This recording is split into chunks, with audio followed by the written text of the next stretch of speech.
Bienvenue sur Africa 24 dans cette nouvelle édition du QG News. Au sommaire de l'actualité, 5 candidats ont déposé leur dossier en vue de briguer la magistrature suprême au Togo. Pourtant attendu à ce scrutin présidentiel, Alberto Olympio, le président du parti togolais, a choisi de ne pas se présenter. Procès pour atteinte à la sûreté de l'État en Côte d'Ivoire. L'avocat de l'État a réclamé ce lundi 2000 milliards de francs CFA de dommages et intérêts à l'ex-première dame Simone Gbagbo et ses 82 co-accusés. 10 ans de prison ont été requis contre cette dernière. Au Gabon, René Demedzo Obiang quitte le Parti démocratique gabonais, actuel parti au pouvoir. L'ancien député de Bitam se range aux côtés du Front uni de l'opposition pour l'alternance au vu de l'élection présidentielle de 2016. L'élection présidentielle se peaufine au Togo. La Commission électorale nationale indépendante a clôturé ce dimanche le dépôt de candidature. 4 candidats affronteront le président sortant Faure Gnassingbé le 15 avril prochain. Alberto Olympio, président du Parti des Togolais, ne se trouve pas parmi les candidats. Les raisons nous sont expliquées par Birama Saounera. Fin des dépôts des candidatures pour la présidentielle de 2015 au Togo. À quelques semaines de ce scrutin, la demande de réformes institutionnelles et constitutionnelles continue de faire débat au sein de la classe politique. Selon le président du parti des Togolais, Alberto Olympio, il n'est pas question de prendre part à l'élection dans ces conditions. Accroché à la transparence, Alberto Olympio considère que l'audit du fichier électoral est une condition nécessaire pour l'organisation d'une élection présidentielle fiable au Togo. Il ne doit pas avoir d'élection au Togo, ni aujourd'hui, ni demain, ni dans 20 ans, si ce n'est pas dans la transparence la plus totale. Et les lois togolaises nous donnent le droit de le faire. Le code électoral nous donne le droit de contrôler le fichier électoral. La transparence commence par cela. Après, nous allons exiger la liste exhaustive de tous les bureaux de vote. Nous allons exiger que les résultats soient affichés bureau de vote par bureau de vote. Mais aujourd'hui, le début de notre lutte pour la transparence commence par l'audit du fichier électoral. Le président du parti des Togolais, Alberto Olympio, face au refus de l'audit du fichier électoral, ne s'est pas porté candidat pour la présidentielle. L'ancien candidat déclaré appelle au respect de l'accord politique global signé en 2006. Nous devons faire tomber la trappe à pauvreté, c'est-à-dire régler les problèmes d'éducation, les problèmes de santé, les problèmes d'alimentation, les problèmes d'emploi. Mais on ne peut pas le faire s'il n'y a pas un socle d'état de droit. On ne peut pas le faire si nous n'avons pas d'institutions fortes. C'est pour ça que depuis longtemps, les Togolais se battent pour que le gouvernement respecte ses engagements. Le président sortant lui-même s'est engagé depuis 2006 à appliquer les accords de l'APG. 5 candidatures ont été déposées à la Commission électorale nationale indépendante CENI au terme du délai fixé par l'institution. 4 candidats, dont le leader de l'opposition Jean-Pierre Fabre, affronteront le président sortant Faure Gnassingbé lors de ce scrutin à tour unique le 15 avril prochain. En Côte d'Ivoire, les plaidoiries ont commencé ce lundi 2 mars dans le procès en assises de l'ex-première dame Simone Gbagbo et de ses 82 co-accusés. Les avocats de l'État réclament 2000 milliards de francs CFA de dommages et intérêts. 10 années de prison ont été requis ce mardi à l'encontre de l'épouse de l'ancien président Laurent Gbagbo. Les précisions avec Kekeli Afeto. Début des plaidoiries ce lundi 2 mars en Côte d'Ivoire dans le procès en assises de Simone Gbagbo, l'ex-première dame et de ses 82 co-accusés. Ils sont jugés par la cour d'assises d'Abidjan pour complot et atteinte à la sûreté de l'État dans la crise post-électorale de 2010-2011. Après une longue énumération des noms des accusés et des peines encourues, les avocats de l'État ivoirien ont réclamé 2000 milliards de francs CFA de dommages et intérêts. Ces accusés avec leur bande ont fait de nombreux dégâts en Côte d'Ivoire. Le patrimoine de l'État a été complètement saccagé. Il y a eu beaucoup de victimes, donc nous demandons un dédommagement suffisant pour permettre à l'État de Côte d'Ivoire de satisfaire les victimes. Une décision dénoncée par la défense qui considère que les avocats de l'État n'ont pas su apporter plus de preuves que ce que contient le renvoi d'accusation. Pour moi, ce n'est pas une plaidoirie. On est encore venu nous lire l'arrêt d'accusation. Sinon, qu'est-ce qui a été dit de nouveau ? Qu'on apporte la preuve de l'accusation. Peut-être que le parquet général fera autrement, mais jusqu'aujourd'hui, je ne suis pas encore convaincu. Ce mardi 3 mars, le procès se poursuit par les plaidoiries du parquet général avant celle de la défense. Démission du Parti démocratique gabonais, c'est une défection de taille pour le parti au pouvoir. René Demezo Obiang, ancien ministre et membre influent du parti, a quitté le PDG après 30 ans de service. La déclaration a été faite en présence des principaux leaders de l'opposition gabonaise. Reportage de notre correspondant au Gabon, Douglas Totoum. Après Jean Ping, Dijob Divung Dinding, Jacques Adiaino, c'est au tour de René Demezo Obiang de quitter le Parti démocratique gabonais au pouvoir et sa majorité républicaine. La déclaration a été faite ce week-end à Libreville. Cet ancien ministre des Sports et membre du bureau politique PDG a milité pour l'accession à la magistrature suprême du président Ali Bongo Ondimba en 2009. 6 ans après, le député PDG de Bitam regrette son choix. J'ai accepté de faire partie du comité stratégique de campagne d'Ali Bongo Ondimba et d'être un des 2 coordinateurs de cette campagne pour la province du Haut-Lindem.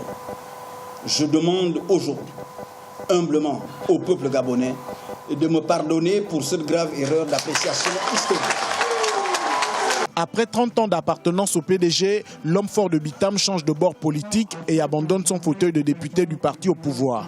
Au sein du PDG au pouvoir, ses anciens compagnons estiment que son départ ne change rien à la politique du parti. Pour moi, c'est un départ. C'est un camarade qui était avec nous. Maintenant, nous qui restons, on va travailler. C'est normal que l'opposition dise ce qu'elle dit. C'est normal. Mais ce n'est pas Demezo qui fait le PDG tout seul. Devant les responsables de l'opposition, le nouvel adhérent a fait une analyse approfondie de la situation sociopolitique du pays. René Demezo Obiang fait aujourd'hui partie du front de l'opposition. Offensive de l'armée tchadienne contre Boko Haram au Nigeria. Les forces ont repris la ville de Dikwa dans le nord-est du pays ce mardi. Cette localité était aux mains du groupe islamiste depuis plusieurs semaines. Le bilan fait état d'un mort et 34 blessés du côté tchadien. Dans les rangs des islamistes, aucun chiffre n'a été avancé. Mais un important matériel militaire aurait également été récupéré au cours de l'opération. Lutte contre la prolifération d'armes. Pas moins de 30 millions d'armes légères circulent en Afrique subsaharienne. Le réseau d'action sur les armes légères en Afrique de l'Ouest milite pour limiter ce commerce. Il tire également la sonnette d'alarme sur l'étendue du trafic sur le continent. Depuis janvier 2014, l'ONG a lancé une campagne de sensibilisation dans l'espace CEDEAO pour convaincre les autorités des pays membres de ratifier le traité sur le commerce d'armes. Le point avec Kekeli Afeto. La question de la circulation d'armes légères en Afrique devient de plus en plus préoccupante. Plus de 30 millions d'armes légères circulent en Afrique subsaharienne.